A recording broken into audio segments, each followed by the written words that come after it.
एक बार की बात है, किसी नगर में हरिदत्त नाम का ब्राह्मण रहता था।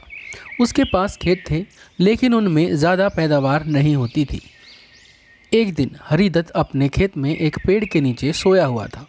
जैसे ही हरिदत्त की आँख खुली, उसने देखा कि एक सांप अपना फन फैलाए बैठा हुआ है। ब्राह्मण को एहसास हुआ कि यह कोई साधारण सांप नहीं है, बल्कि कोई देवता है। ब्राह्मण ने निर्णय लिया कि वह आज से इस देवता की पूजा करेगा। हरिदत्त उठा और कहीं से जाकर दूध ले आया। उसने मिट्टी के बर्तन में सांप को दूध पिलाया। दूध पिलाते समय हरिदत्त ने सांप से क्षमा मांगते हुए कहा कि हे देव, मैं आज तक आपको साधारण सांप समझता रहा, मुझे माफ़ कर दीजिए। आपकी कृपा दृष्टि से मुझे बहुत सारा धन धान्य प्रदान करें प्रभु। ऐसा कहकर हरिदत्त अपने घर वापस आ गया।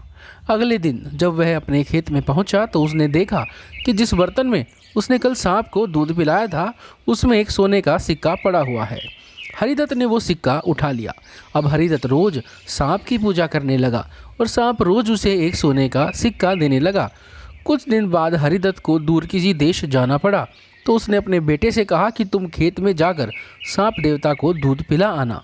अपने पिता की आज्ञा से हरिदत्त का बेटा खेत में गया और सांप के बर्तन में दूध रख आया।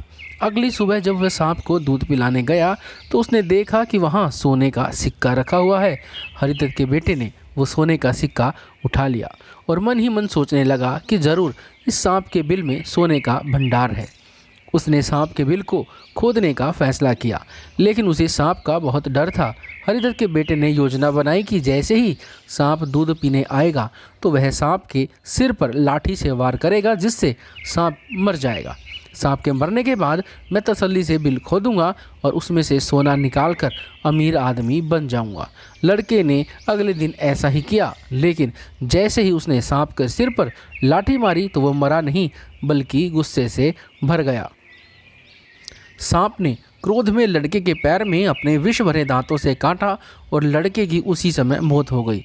हरिदत्त जब वापस लौटा तो उसे यह जानकर बहुत दुख हुआ। कहानी से सीख। इस कहानी से हमें यह सीख मिलती है कि लालच का फल हमेशा बुरा होता है। इसलिए कहते हैं कि कभी लालच नहीं करना चाहिए। हमारे पास भी हमें उसी से, जो हमारे पास है, हमें उसी से संतोष करना चाहिए और हमेशा परिश्रम करते रहना चाहिए। आपका इस कहानी के बारे में क्या सोचना है, कमेंट बॉक्स में ज़रूर बताएं और चैनल को सब्सक्राइब करें।